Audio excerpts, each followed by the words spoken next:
there have been several allegations that a lot of ladies get raped and sometimes gang raped immediately after musical concerts. The recent case is one that was allegedly reported in the newspapers at Flavor's concerts in Enugu. Authorities in the region have refuted the allegations, saying that nothing like that happened within their jurisdiction. However, social media has been on fire, saying that the rape case was actually true. So the police are denying that there was any rape case in Enugu after Flavor's concert. They did not deny that there wasn't any after Fino's concert, though.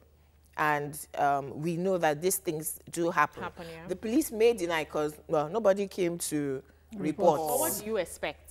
Will I go and report? No, what do you expect? When they will ask me, what were you doing outside at night? What were you wearing? Who were you with? All sorts of questions like that blame the victim. Aside from that, there's a stigma attached to rape that nobody wants to come out, except they were caught.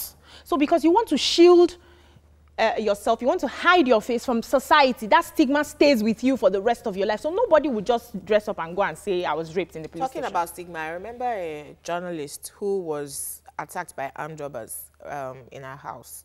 And 6 months down the line, the armed robbers were caught. And they confessed I know that story. to raping her. She actually committed suicide right after. She was okay that we did not know. But once the armed robbers confessed, she committed suicide. So I totally agree. So but aside from that, you started with a major issue, which is the way we interrogate rape victims makes them even withdraw more. Even if your first question is not about what happened, who is the person, can you describe? If your first question is, what were you doing there, what are you wearing, those kind of things, then you've already set up that entire investigation to be screwed against the victim of that crime. But this particular Flavor concert, the security experts said that they had enough security men, they have police officers. But I mentioned something when we were discussing this pre-production, that security officials are always at the venues of every event now. You have bouncers, bodybuilders, all of them standing firm. An hour, 2 hours into the event, everybody starts relaxing. Yeah. So by the time 5 hours, at even for weddings, at the end of weddings the that are termed strictly by invitation, go to those same weddings. Towards the end of the occasion, everybody comes in anyhow. Yes. Same thing with these shows. You have security presence all through. However, towards the end, which is when the rape cases take place, it takes place after the show, when people are going home, when there's been a lot to drink and a lot to get high on. So these people then now perpetrate this act, and the security officials too have already enjoyed themselves. They are relaxed. They are relaxed. But they mentioned that there were eyewitnesses who saw these things happen. So why didn't they report? Why didn't they raise alarm? Why didn't they make noise that something like this is happening here? May I say that the seriousness of a rape offense is so damaging to the victim that we must take away the stigma first. But we must also report and prosecute. It is not about the person. It's about the victim finding closure. I personally believe that the person that killed herself did not just kill herself because probably had been suffering some kind of bashing due to being a victim of rape from home. It might not be from herself, but maybe the people around didn't give the right support. Yeah. So when a rape victim suffers rape, if the people around make her understand, I mean family members now, that you are the victim you are the victim. No matter what happened, you were innocent, you were the victim, you did not deserve this, you didn't bring it onto yourself, not because you attended a concert. Or you dressed somehow. Or you dressed somehow. You are the victim no matter which side of the card we're looking at. I think it makes it easier. But it's also extremely important that we prosecute it. So when you suffer rape, immediately report it. Over the weekend, I had a call from someone who had suffered rape. And I thought, because she was Igbo, I thought it happened somewhere in Enugu where she was calling from. But it happened in Lagos. And I said to her, I hope you have not had the bath. Please quickly go to Ikeja Lasso. They'll take you to Mirabel Center. We need the evidence to prosecute. May I interrupt you to take our first caller this morning? Larry has called in. Please join the conversation. Yes. All right, my name is OLANREWAJU. I would like to commend the work you guys are doing. Thank you. You guys are doing a very good job. Thank you. As to the discussion of the day, Nigerians, we have lost hope. We have lost confidence in our police. If I am a participant of that event, I would not go to even complain to them because they will ask me, what did you see? Were you there? That begin to write statements, begin to do this. They can even tell you to pay before they could go and verify what happened there. Nigerian police cannot tell us that they never had the knowledge of what happened at that concert. They were present there, except they just want to mice words with Nigeria. So we have lost confidence in Nigerian police. We have even lost interest in them.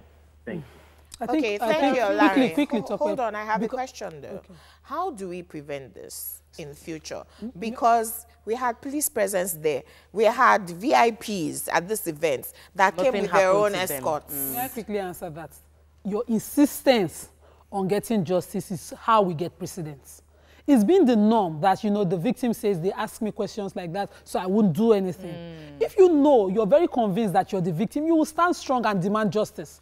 The first thing is to go, if you go to the closest police station to you and you get abused by the policeman, go to the headquarters and demand the commissioner looks into your rape case. Pursue it to the end. You have to give it your all, your best shot. You as a victim? Yes, as a victim. You insist, this is not my fault, I was raped, and I insist on getting justice. And if we continue to sensitize people on how important it is for us to establish rape and how you must keep the evidence intact, we will get it prosecuted. We will get a lot of people deterred by punishing people. Because we have opportunity. A lot of people are watching right now, and I would like you all to share this information with at least 5 women around you. If anybody gets raped, don't wash. Don't go like that. If you wash, you contaminate. They'll give you the kit, you contaminate. And that's immediately you are raped.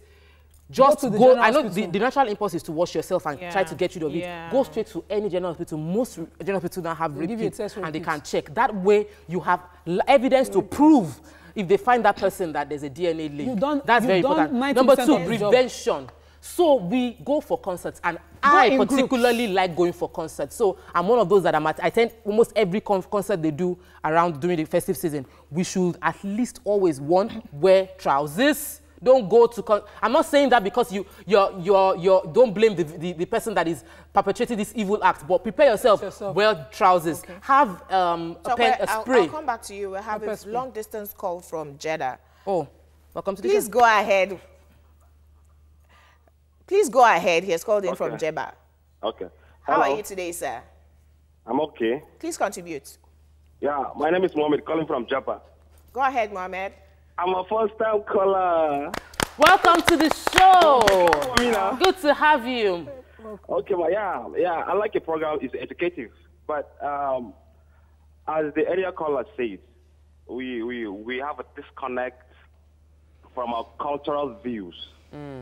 So we have a borrowed culture that we make it our very own. And then this thing that happened is unfortunate. They are our girls, you understand?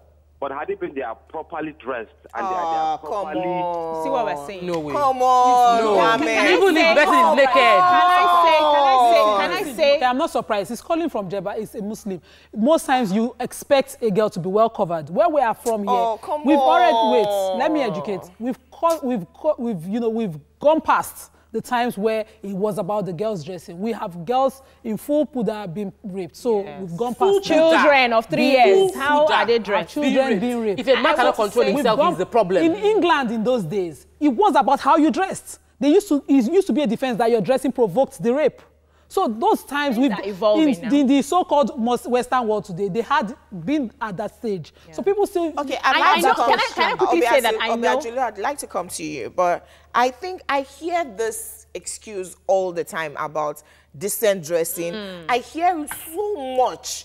It touches me, like everyone who uses that excuse. If normally they were supposed to give you 14 years, they should give you life just for mentioning indecent dressing. Because today, what is decent has become relative. Background. I see a husband post a picture of his wife, and me, a woman, I'm uncomfortable with what I see. But he loves it.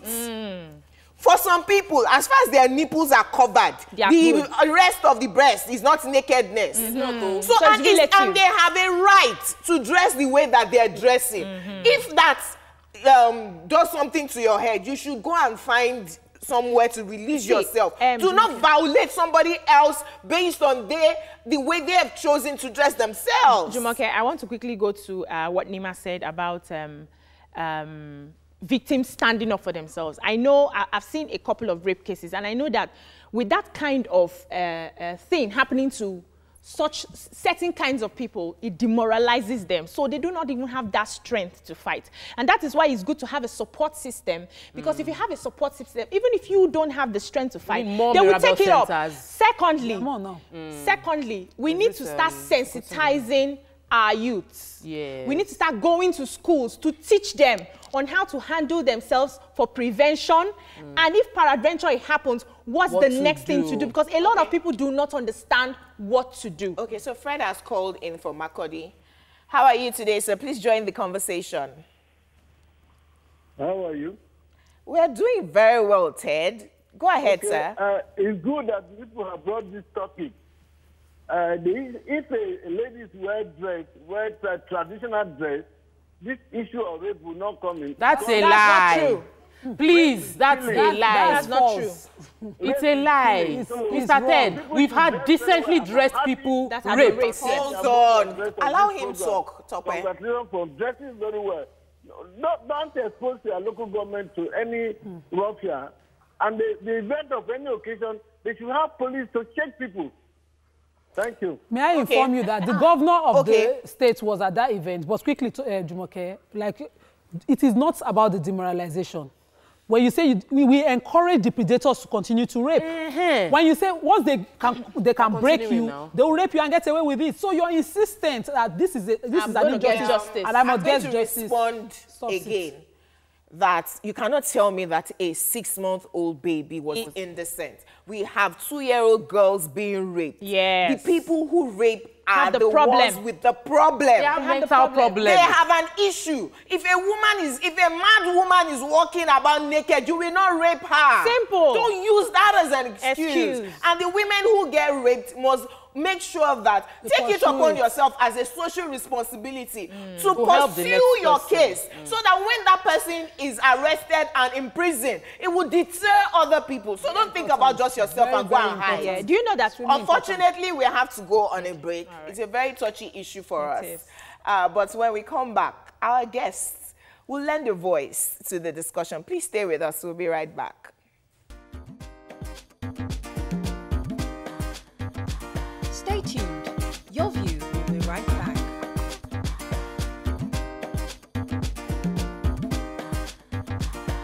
Welcome back to Your View.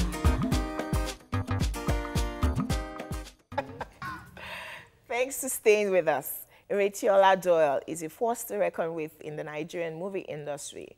She's a Nigerian actor, accomplished writer, presenter, and producer, and she's won several awards. Welcome to the show today, Ireti. Hello, ladies. Good morning. Great to have you again. Thank you. It's always a pleasure to be here. And so we're starting sort of on a solemn note, you know, talking about rape. It just touches you as a woman because anyone can be a victim, you know, because at the end of the day, they'll say indecent dressing. You dress well and you think that you're well dressed, and somebody just assaults you and say, you know, what do you think about this new trend?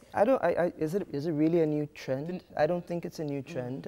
I just think that information is more available. More available. It's at the at your fingertips. So a lot more people are putting the news out there. However, we should make all this publicity count. I was listening to your conversation and your debate earlier on.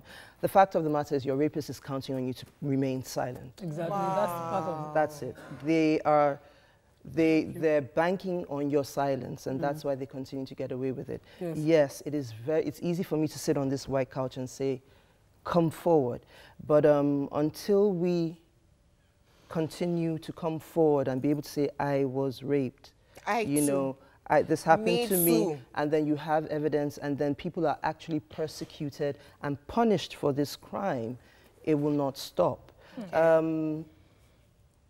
I have a question. What kind of security was available at this they had bouncers,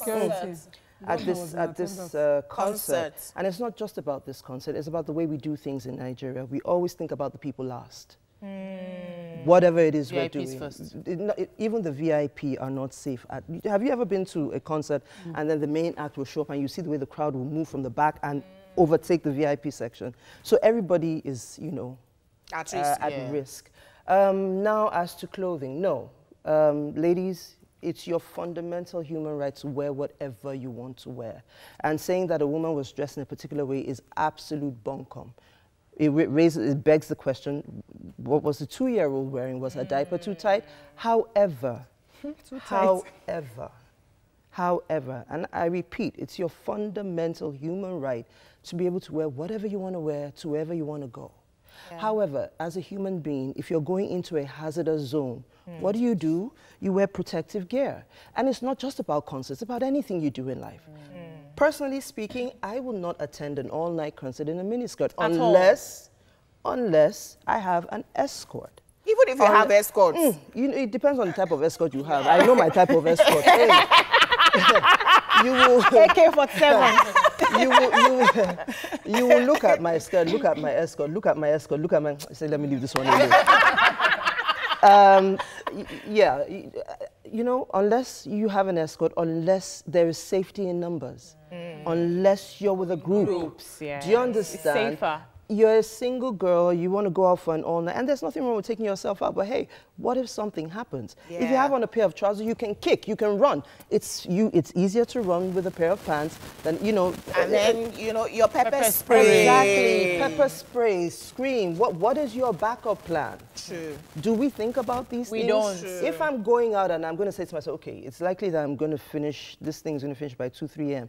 Do I want to be driving home, especially if it's on the island, I live on the mainland, do I want to be driving home alone on 3rd Mainland Bridge at 2 a.m. in the morning? I think about these things. True. You would Exactly. Self-defense, you have to preempt it. But before you came, I mentioned the fact that they always have security officials and they always look very imposing and, you know, like they're doing their jobs in the first few hours of most of this event. Yeah, and then towards the end, things everybody get relaxes. Well, so that's why I ask, who takes responsibility for these things? So we need to hold them because if in other places, some place like America where, you know, you can sue anybody for anything. Perhaps if I'm raped at your concert and I sue the promoter and I get justice. Tomorrow they'll sit up. So you see, it's all about checks and balances and making sure that we pursue these things to their final conclusion. Okay. So should women learn a form of... Hold on first now, hold on. Should they learn a form of defense? Yes. How they can defend themselves as women? So somebody comes at you and you can kick and, you know, do something. You are a woman against, they said they were gang raped. There were a group of men, they surrounded the girl and they were taking rounds. You know what? It's called the element of surprise. I'm a woman and I'm a slightly built woman. So when you come at me, you're not expecting a sharp response. Okay. But when you come at me and I give you a box, do you understand? It will take you time to adjust. Easier said than done. Yeah. But yes, every woman should have some form of self-defense. If it's a knife, because at that point, it's either you or me. At the very least, pepper spray. Pepper spray. Yeah. Okay, moving on to your career. That seems so trivial in the light of what we've discussed. Really? Well, we're not... I agree with you, but we have to do this. Okay, so let's do this. It's to celebrate our celebrities. And what you've done in the industry over the years is something laudable, immutable, and you have many people who look up to you. We'd like to know, how was your growing up, your parentage, your family life? Tell us about childhood. I have siblings. I have 2 siblings. I have a brother and a sister. My brother didn't come for about 7 years, so I was alone for a bit. And then he came. But growing up was pretty normal. My first 2, 3 years were here in Nigeria. Then my parents moved over to the States back in the 60s when everybody was doing that. I schooled in America for a bit, then came back. Did Christ School, did Apostolic Church Grammar School, did UJ. But I think what she was trying to find out, okay, because cool. a lot of times, yeah, let me bring it home. We turn out you know, by virtue of our society and our parenting, the intentionality of our parents in nurturing our talents or in supporting our dreams or giving you that strength of character, what would you say was that legacy your parents put in you that has given you the strength and staying power that you've had so long? Oh, that was my question. Okay. Thank you, Toke. All right. My mom was very pivotal in all of this. My mom pursued her dreams relentlessly. I think she got her first degree when she was in her, what, 30s, 40s? Wow. Because it was something that was important. So education was important, and it didn't matter what the obstacles were. So I grew up, you know, knowing that you pursue whatever it is you want, and you do it diligently, and you do it by putting the work in and not taking shortcuts. Yeah. So you had a child in your team, and at that point, did you ever feel that you could get to this level? You know, like it stops you. Did you feel like life had ended? Life had ended, and everything just stops. Everything has stopped. Where do I go from here? Would I be able to achieve all of my dreams, or am I just going to just sit back and just watch life pass? It can.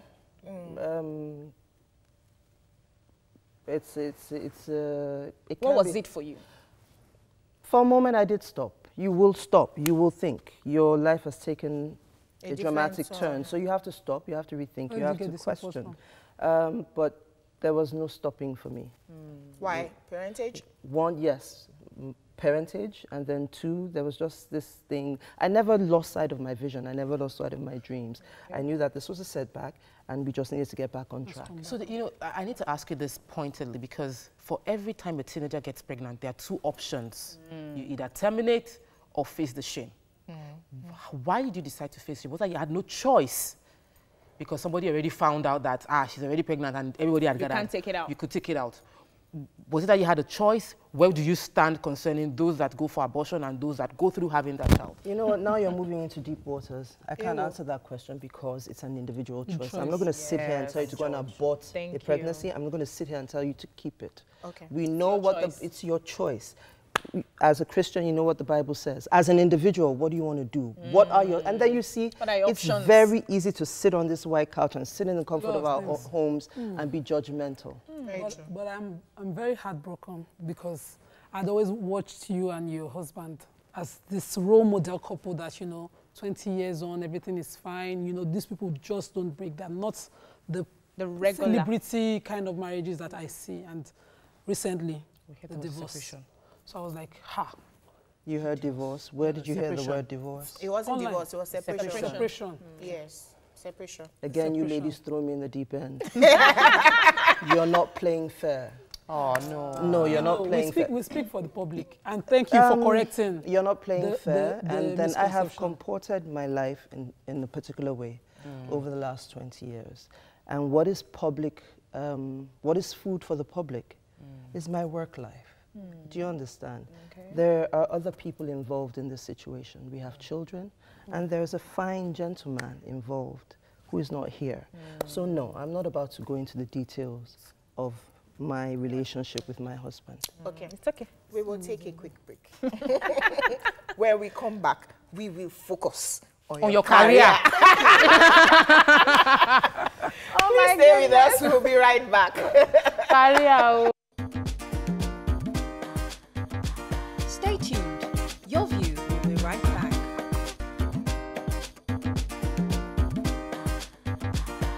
Welcome back to Your View.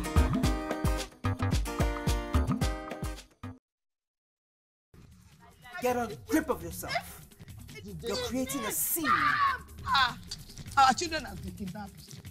And what you could think or concern about me causing a scene. The only person who has been kidnapped here today is my son by that useless daughter of yours. OLANREWAJU! You are not helping my son. Is it my fault she's behaving like a crazy person? No. Is it my fault she's behaving like a crazy person? I just hope that your son, Dozie, understands the kind of family that he's marrying into. OLANREWAJU!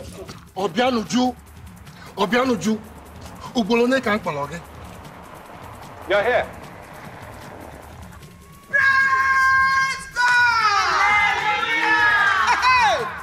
Let me get to my son. Darling, what happened to you? Nothing. Are you sure? A small detour. I think it's time to turn the tables around and make people like you suffer. Young man, let's get one thing absolutely clear. The only person you can talk to like that is Ireti. Yes, ma'am. You're 50 going on 51 in May. Yes. She knows my birthday. Yeah. 3rd of May. Born in Ondo, grew up in the US and born in Lagos actually. Did Google theater. can be wrong sometimes. No, from Ondo. Yes, from born in Accra. Lagos, Yes. grew up in some parts of the US, did theater arts in University of Jos. And when one watches you on the screen, one would wonder, did you choose theater arts or theater arts chose you? Actually, I didn't choose. I resented the fact that JAM gave me theater arts. Like, oh my goodness! To my utter shame. Jesus Christ of Nazareth. I had it planned out, you see. Before the first degree in theatre arts, I had a diploma in mass communication. And I always have a plan B and a plan C for my life. So I thought it through. I was working with ITF in the public relations department. I had years of experience in that. So I needed, you know, it's one thing to have experience and you need the paper, you need the degrees to back it up. So I had it all planned out. I had a diploma in mass comm. So let me just do a first degree in English, and then I will, and then I'll do some professional courses in public relations. And several years later, I'm going to be the public relations person of Chevron. Well, I had it all planned out. Wow! So I filled my JAM for. I knew what I was doing, and then there was the admission level theatre arts. What's this? What was this? But I needed to go to school. I wanted to be in school, so I had a plan B. So the plan B was go read theatre arts for 1 year, and then you go change your course. And then I had this this boyfriend I was dating at the time who was in theatre arts. May his soul rest in peace. He died many years ago. And he was like, he was a silly person, lovely soul, but silly person. Like, you know what? Let me tell you how they do in theatre arts. You just go and put yourself in props or costume and do like hide yourself, and then you just get the marks. But fate had something else in store for me. I think, you know, the Lord, has a way of just putting you in situations. So there I was in... costume? Not costume care. I was still working at the time, so I would come from work in my office clothes, and I was a chick. So you wear your office high heel shoe to a theatre arts course. So my lecturers used to look at me funny. So, so on this particular day, year 1, there's a 4-credit course that you have to take every year. It's called workshop, and basically the class comes together and you put together a play. If you fail, you carry over. So it's major. And it was Imagwero. We were going to do 2 plays, Imagwero and Isiburu. And Victor Duga, that was the lecturer. Love you. If you're seeing this, I love you so much. Young chap at the time. And there was a way he used to look at all these unserious buffoons that I have to waste my time with. That was the way, you know, that was the image I got. Perception, yeah. So everybody's like, okay, these are the plays we're doing, come and audition. And people kept auditioning, and people kept auditioning. And the guy, his face was like a book. You could see his irritation. Meanwhile, my friend's voice, stay in props, stay in costume, stay in...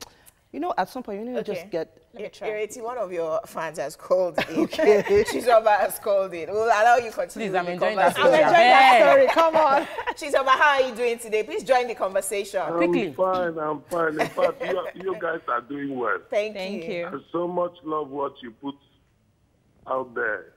You see, this very case, I am not a victim. Neither my sister have been a victim. But it's a sad story.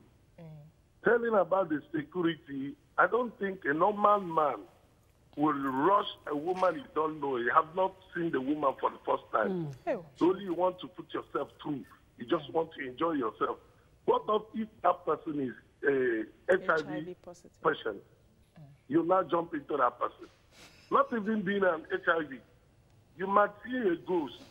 You see, something like this. Me, I'm a man, being the only son of my mother. The rest are women. I will say not even security. Maybe my own victim will be the day I will be having show or my friend will be having show. I'll be there and I saw a thing like that, I will stab that person to death. Let the government judge it. All right, thank you, Chizoba. So still focusing on Ireti's what happened? Career. All right, so the audition was going on as, you know, and the guy was getting more and more irritated. And at some point I was like, okay, you know what, done it. No, it wasn't tried. I knew I was going to do it. For some reason, acting was something I could always do. Yeah, but so if you look back in hindsight, God put you in theater arts. Theater arts called you because it was your purpose, it was your destiny. By the time we did the year 1 production, I was in 7th heaven. You knew. And I was thankful that I didn't. I knew that if I had done English, I would have been bored to death. So several awards after, are you grateful to JAMB? Are you one of them? Thank you. Okay, so I'm looking at you at the wedding party. That was hilarious. It broke every record. It like set the standard for what people should do, what production should be like, which we should give to Ebony Life Production. But you were stoic. You know, you had this presence. You know, and one thing about actors, people tend to believe that's who they are naturally. How has the response been concerning that people thinking that that's the way you are? They thought even before the wedding party, people would just take a look at me and go, oh, she's arrogant, she's proud, she's this, she's that. You look arrogant. You look arrogant. Cool. You look arrogant. From Tinsel, yes. We're going to take a short break. Please stay with us. We'll be right back.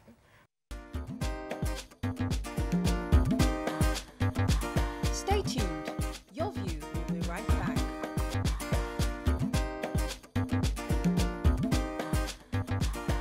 Welcome back to Your View. So, we're enjoying the conversation so much. Oh, yeah, go ahead. What should we be looking forward to? Yes. As regards your career, do you directing, have directing, producing? Do you have a lineup of stuffs you want to? Everybody keeps talking about directing, but it's You'll be good. So I'm told, but it's not something I want to do right now. But if you are producing, what's the difference with directing? No, it's different. Quite different, actually. More great work. I have a couple of films that'll be coming out sometime in the year. I'm still on the matter, producing my own show. Been doing that gradually over the last 4 years. I had a show several years ago called Oge. Yeah, I remember. Yes. And we're trying to bring it back. It hasn't been easy. Lesson learned: if you spend a decade or more building something, don't let it die. Just keep going. Keep pushing. Yeah, just keep pushing. I let it slide because my acting career was on the up and up, and it got to a point where that was all I needed to focus and do. We've done that. It's been established. Yeah. Now and we know that you are good at it. Yes. So now it's time to talk. Yes, time to do my own thing and create my own platforms. Okay, Nima, go ahead. Before they asked the future, I wanted to know how you did it. Marriage, children, and the success of your career now. At what point did you ever have to compromise one thing for the other? Several times along the way. Several times along the way. Hey, the truth of the matter is you cannot be in two places at the same time. So have I missed a school event or two? Yes, I have. Have I missed several family occasions? Yes, I have. There are probably some people who are offended with me because I couldn't be there during special moments. Yeah. And hey, that's not, these things are important. You're only as strong and as great as the quality of your relationships.